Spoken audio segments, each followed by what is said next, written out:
Heidi by Johanna Spyri. Introduction and Chapter 1. Introduction. Heidi is a delightful story for children of life in the Alps, one of many tales written by the Swiss authoress Johanna Spyri, who died in her home at Zurich in 1891. She had been well known to the younger readers of her own country since 1880, when she published her story Heimatlos, which ran into 3 or more editions and which, like her other books, as she states on the title page, was written for those who love children as well as for the youngsters themselves. Her own sympathy with the instincts and longings of the child's heart is shown in her picture of Heidi. The record of the early life of this Swiss child amid the beauties of her passionately loved mountain home, and during her exile in the great town, has been for many years a favorite book of younger readers in Germany and America. Madame Spyri, like Hans Andersen, had by temperament a peculiar skill in writing the simple histories of an innocent world. In all her stories she shows an underlying desire to preserve children alike from misunderstanding and the mistaken kindness that frequently hinder the happiness and natural development of their lives and characters. The authoress, as we feel in reading her tales, lived among the scenes and people she describes, and the setting of her stories has the charm of the mountain scenery amid which she places her small actors. Chapter 1. Up the Mountain to Alm Uncle. From the old and pleasantly situated village of Mayenfeld, a footpath winds through green and shady meadows to the foot of the mountains, which on this side look down from their stern and lofty heights upon the valley below.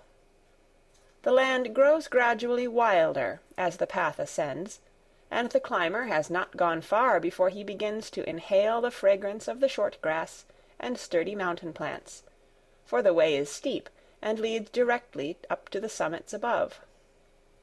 On a clear, sunny morning in June, 2 figures might be seen climbing the narrow mountain path. One, a tall, strong-looking girl; the other a child whom she was leading by the hand, and whose little cheeks were so aglow with heat that the crimson color could be seen even through the dark, sunburnt skin. And this was hardly to be wondered at, for in spite of the hot June sun, the child was clothed as if to keep off the bitterest frost.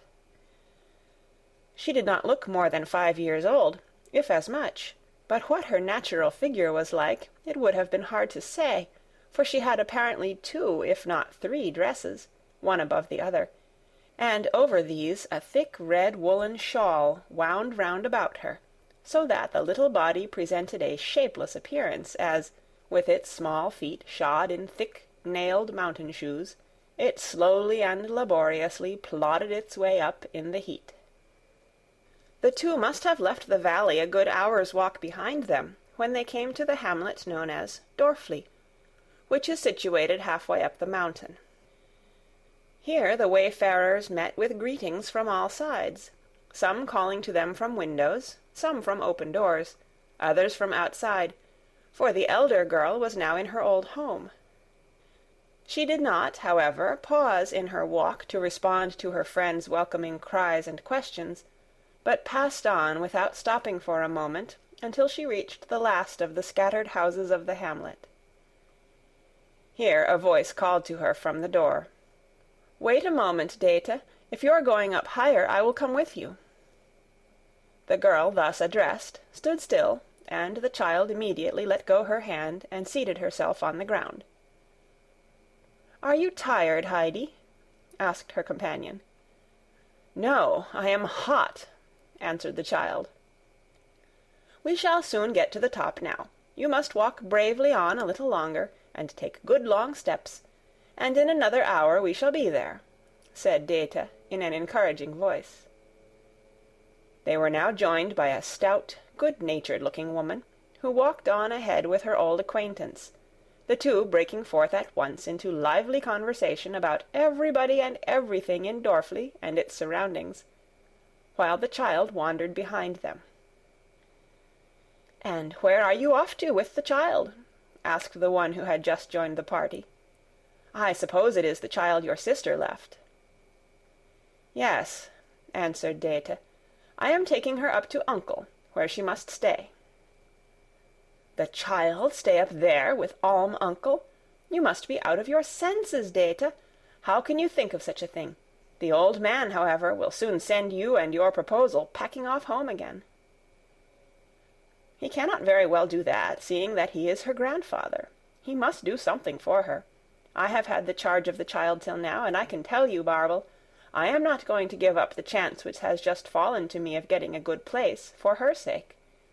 It is for the grandfather now to do his duty by her." "That would be all very well if he were like other people," asserted stout Barble warmly. "But you know what he is, and what can he do with a child, especially with one so young? The child cannot possibly live with him. But where are you thinking of going yourself?" "To Frankfurt, where an extra good place awaits me," answered Dete. "The people I am going to were down at the baths last summer, and it was part of my duty to attend upon their rooms. They would have liked then to take me away with them, but I could not leave. Now they are there again, and have repeated their offer, and I intend to go with them. You may make up your mind to that." "I am glad I am not the child," exclaimed Barble, with a gesture of horrified pity. "Not a creature knows anything about the old man up there. He will have nothing to do with anybody, and never sets his foot inside a church from one year's end to another. When he does come down once in a while, everybody clears out of the way of him and his big stick. The mere sight of him, with his bushy grey eyebrows and his immense beard, is alarming enough. He looks like any old heathen or Indian, and few would care to meet him alone." "Well, and what of that?" said Dete, in a defiant voice. "He is the grandfather all the same, and must look after the child. He is not likely to do her any harm, and if he does, he will be answerable for it, not I." "I should very much like to know," continued Barble, in an inquiring tone of voice, "what the old man has on his conscience that he looks as he does, and lives up there on the mountain like a hermit, hardly ever allowing himself to be seen. All kinds of things are said about him. You, Dete, however, must certainly have learnt a good deal concerning him from your sister. Am I not right?" "You are right, I did, but I am not going to repeat what I heard. If it should come to his ears, I should get into trouble about it." Now, Barble had for long past been most anxious to ascertain particulars about Alm uncle, as she could not understand why he seemed to feel such hatred towards his fellow creatures, and insisted on living all alone, or why people spoke about him half in whispers, as if afraid to say anything against him, and yet unwilling to take his part. Moreover, Barble was in ignorance as to why all the people in Dorfli called him Alm uncle, for he could not possibly be uncle to everybody living there. As, however, it was the custom, she did like the rest, and called the old man uncle. Barble had only lived in Dorfli since her marriage, which had taken place not long before. Previous to that her home had been below, in Prattigau, so that she was not well acquainted with all the events that had ever taken place, and with all the people who had ever lived in Dorfli and its neighbourhood. Dete, on the contrary, had been born in Dorfli, and had lived there with her mother until the death of the latter the year before, and had then gone over to the baths at Ragaz, and taken service in the large hotel there as chambermaid. On the morning of this day she had come all the way from Ragaz with the child, a friend having given them a lift in a hay-cart as far as Meienfeld. Barble was therefore determined not to lose this good opportunity of satisfying her curiosity. She put her arm through Dete's in a confidential sort of way, and said, "I know I can find out the real truth from you, and the meaning of all these tales that are afloat about him. I believe you know the whole story. Now, do just tell me what is wrong with the old man, and if he was always shunned as he is now, and was always such a misanthrope." "How can I possibly tell you whether he was always the same?" seeing I am only 26, and he at least 70 years of age. So you can hardly expect me to know much about his youth. If I was sure, however, that what I tell you would not go the whole round of Prattigau, I could relate all kinds of things about him. My mother came from Domleschg, and so did he." "Nonsense, Dete, what do you mean?" replied Barble, somewhat offended. "Gossip has not reached such a dreadful pitch in Prattigau as all that, and I am also quite capable of holding my tongue when it is necessary." "Very well, then, I will tell you, but just wait a moment," said Dete, in a warning voice, and she looked back to make sure that the child was not near enough to hear all she was going to relate. But the child was nowhere to be seen, and must have turned aside from following her companions some time before, while these were too eagerly occupied with their conversation to notice it. Dete stood still and looked around her in all directions. The footpath wound a little here and there, but could nevertheless be seen along its whole length, nearly to Dorfli. No one, however, was visible upon it at this moment. "I see where she is," exclaimed Barble. "Look over there." And she pointed to a spot far away from the footpath. "She is climbing up the slope yonder with the goatherd and his goats. I wonder why he is so late to-day in bringing them up. It happens well, however, for us, for he can now see after the child, and you can the better tell me your tale." "Oh, as to the looking after," remarked Dete, "the boy need not put himself out about that. She is not by any means stupid for her 5 years, and knows how to use her eyes. She notices all that is going on, as I have often had occasion to remark, and this will stand her in good stead some day, for the old man has nothing beyond his 2 goats and his hut." "Did he ever have more?" asked Barble. "He? I should think so indeed," replied Dete with animation. "He was owner once of one of the largest farms in Domleschg. He was the elder of 2 brothers. The younger was a quiet, orderly man, but nothing would please the other but to play the grand gentleman, and go driving about the country and mixing with bad company, strangers that nobody knew. He drank and gambled away the whole of his property, and when this became known to his mother and father, they died, one shortly after the other, of sorrow. The younger brother, who was also reduced to beggary, went off in his anger, no one knew whither, while uncle himself, having nothing now left to him but his bad name, also disappeared. For some time his whereabouts were unknown. Then some one found out that he had gone to Naples as a soldier. After that nothing more was heard of him for 12 or 15 years. At the end of that time he reappeared in Domleschg, bringing with him a young child, whom he tried to place with some of his kinspeople. Every door, however, was shut in his face, for no one wished to have any more to do with him. Embittered by this treatment, he vowed never to set foot in Domleschg again, and he then came to Dorfli, where he continued to live with his little boy. His wife was probably a native of the Grisons, whom he had met down there, and who died soon after their marriage. He could not have been entirely without money, for he apprenticed his son, Tobias, to a carpenter. He was a steady lad, and kindly received by every one in Dorfli. The old man was, however, still looked upon with suspicion, and it was even rumoured that he had been forced to make his escape from Naples, or it might have gone badly with him, for that he had killed a man, not in a fair fight, you understand, but in some brawl. We, however, did not refuse to acknowledge our relationship with him, my great-grandmother on my mother's side having been sister to his grandmother.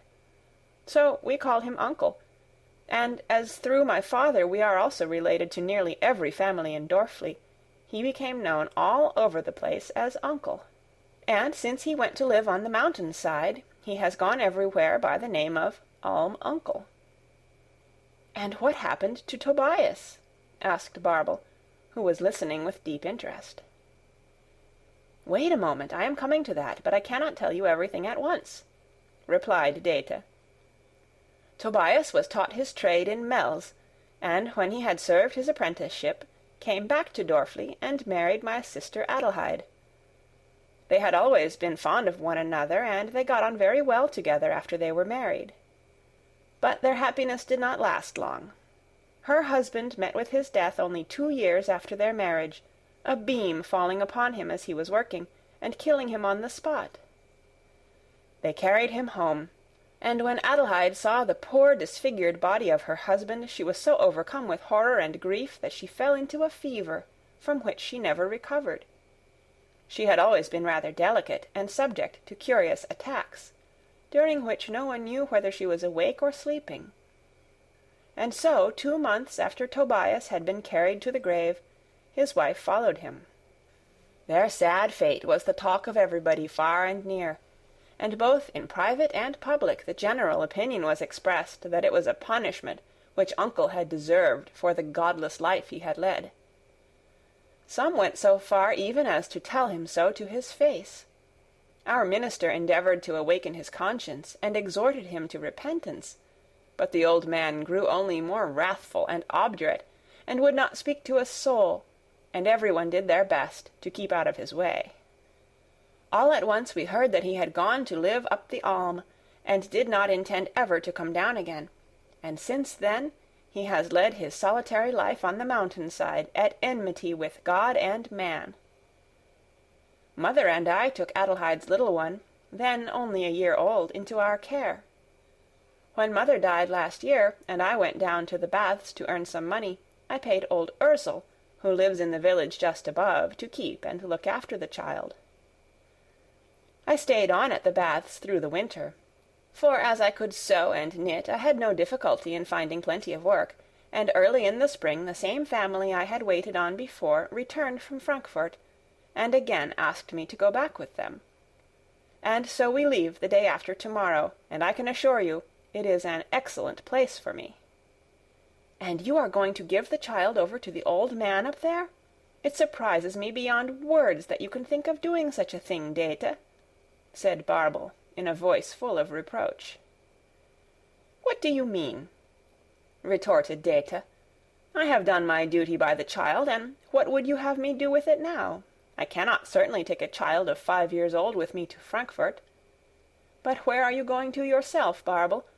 We are now halfway up the Alm." "We have just reached the place I wanted," answered Barbel. "I had something to say to the goatherd's wife, who does some spinning for me in the winter. So, good-bye, Dete, and good luck to you." Dete shook hands with her friend and remained standing, while Barbel went towards the small, dark-brown hut, which stood a few steps away from the path in a hollow that afforded it some protection from the mountain wind.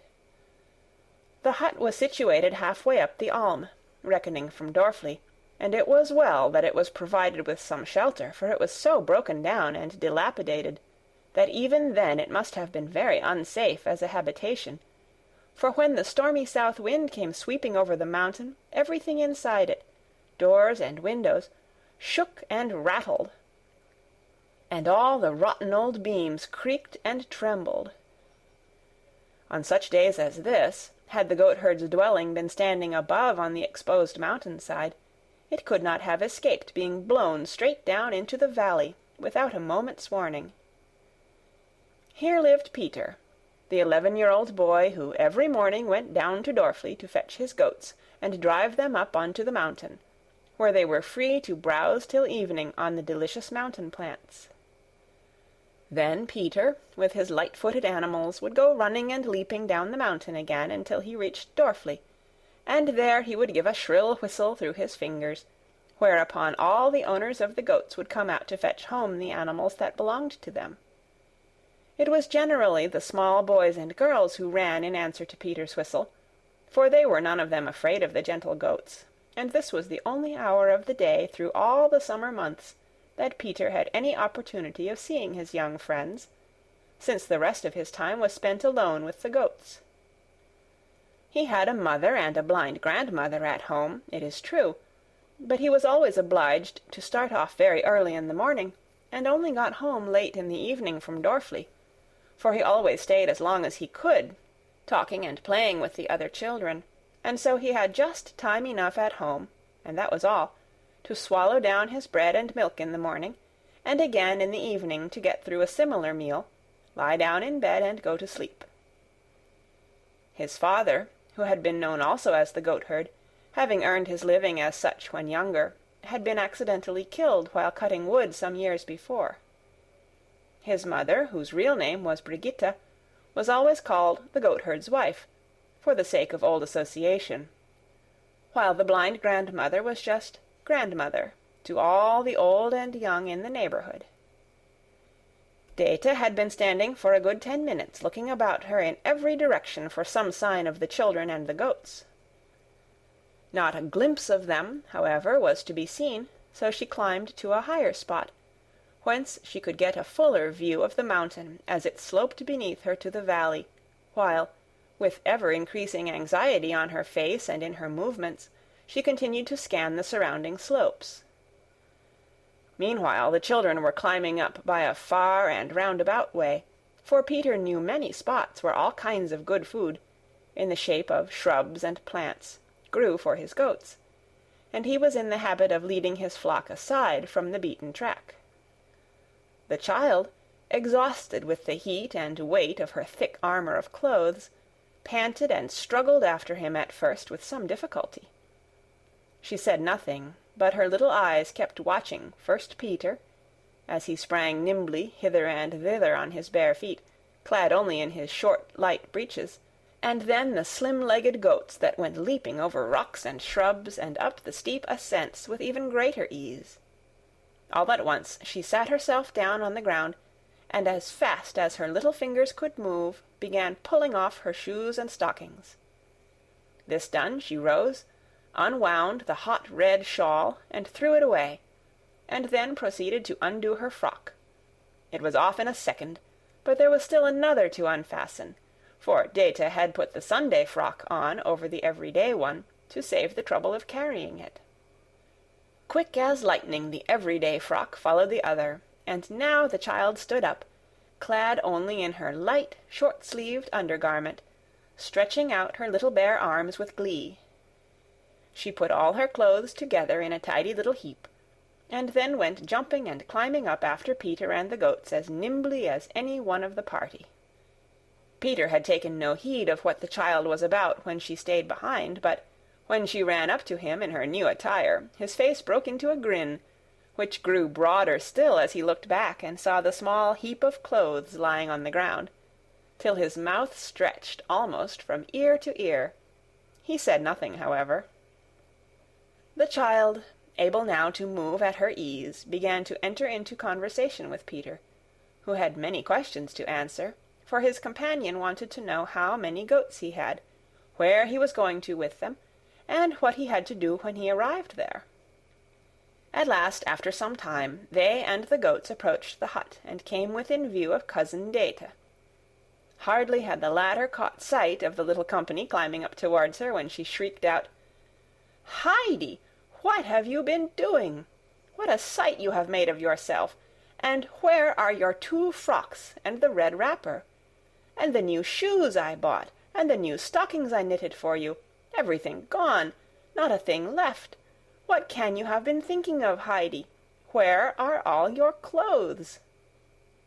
The child quietly pointed to a spot below on the mountain-side, and answered, "Down there." Dete followed the direction of her finger. She could just distinguish something lying on the ground, with a spot of red at the top of it, which she had no doubt was the woolen wrapper. "You good-for-nothing little thing!" exclaimed Dete angrily. "What could have put it into your head to do like that? What made you undress yourself? What do you mean by it?" "I don't want any clothes," said the child, not showing any sign of repentance for her past deed. "You wretched, thoughtless child, have you no sense in you at all?" continued Dete, scolding and lamenting. "Who is going all that way down to fetch them? It's a good half-hour's walk. Peter, you go off and fetch them for me as quickly as you can, and don't stand there gaping at me, as if you were rooted to the ground." "I am already past my time," answered Peter slowly, without moving from the spot where he had been standing with his hands in his pockets, listening to Dete's outburst of dismay and anger. "Well, you won't get far if you only keep on standing there with your eyes staring out of your head," was Dete's cross reply. "But see, you shall have something nice." And she held out a bright new piece of money to him that sparkled in the sun. Peter was immediately up and off down the steep mountainside, taking the shortest cut, and in an incredibly short space of time had reached the little heap of clothes, which he gathered up under his arm, and was back again so quickly that even Dete was obliged to give him a word of praise as she handed him the promised money. Peter promptly thrust it into his pocket, and his face beamed with delight, for it was not often that he was the happy possessor of such riches. "You can carry the things up for me as far as Uncle's, as you are going the same way," went on Dete, who was preparing to continue her climb up the mountain-side, which rose in a steep ascent immediately behind the goatherd's hut. Peter willingly undertook to do this, and followed after her on his bare feet, with his left arm round the bundle, and the right swinging his goatherd's stick, while Heidi and the goats went skipping and jumping joyfully beside him. After a climb of more than 3/4 of an hour, they reached the top of the Alm mountain. Uncle's hut stood on a projection of the rock, exposed indeed to the winds, but where every ray of sun could rest upon it, and a full view could be had of the valley beneath. Behind the hut stood 3 old fir trees with long, thick, unlopped branches. Beyond these rose a further wall of mountain, the lower heights still overgrown with beautiful grass and plants, above which were stonier slopes, covered only with scrub, that led gradually up to the steep, bare, rocky summits. Against the hut, on the side looking towards the valley, Uncle had put up a seat. Here he was sitting, his pipe in his mouth and his hands on his knees, quietly looking out, when the children, the goats, and Cousin Dete suddenly clambered into view. Heidi was at the top first. She went straight up to the old man, put out her hand, and said, "Good evening, grandfather." So, what is the meaning of this?" he asked gruffly, as he gave the child an abrupt shake of the hand, and gazed long and scrutinizingly at her from under his bushy eyebrows. Heidi stared steadily back at him in return with unflinching gaze, for the grandfather, with his long beard and thick grey eyebrows that grew together over his nose and looked just like a bush, was such a remarkable appearance that Heidi was unable to take her eyes off him. Meanwhile Dete had come up, with Peter after her, and the latter now stood still a while to watch what was going on. "I wish you good day, Uncle," said Dete, as she walked towards him. "And I have brought you Tobias and Adelheide's child. You will hardly recognize her, as you have never seen her since she was a year old." "And what has the child to do with me up here?" asked the old man curtly. "You there," he then called out to Peter, "be off with your goats. You are none too early as it is, and take mine with you." Peter obeyed on the instant, and quickly disappeared, for the old man had given him a look that made him feel that he did not want to stay any longer. "The child is here to remain with you," Dete made answer. "I have, I think, done my duty by her for these 4 years, and now it is time for you to do yours." "That's it, is it?" said the old man, as he looked at her with a flash in his eye. "And when the child begins to fret and whine after you, as is the way with these unreasonable little beings, what am I to do with her then?" "That's your affair," retorted Dete. "I know I had to put up with her without complaint when she was left on my hands, as an infant, and with enough to do as it was for my mother and self. Now I have to go and look after my own earnings, and you are the next of kin to the child. If you cannot arrange to keep her, do with her as you like. You will be answerable for the result if harm happens to her, though you have hardly need, I should think, to add to the burden already on your conscience." Now, Dete was not quite easy in her own conscience about what she was doing, and consequently was feeling hot and irritable, and said more than she had intended. As she uttered her last words, Uncle rose from his seat. He looked at her in a way that made her draw back a step or two. Then, flinging out his arm, he said to her in a commanding voice, "Be off with you this instant, and get back as quickly as you can to the place whence you came, and do not let me see your face again in a hurry." Dete did not wait to be told twice.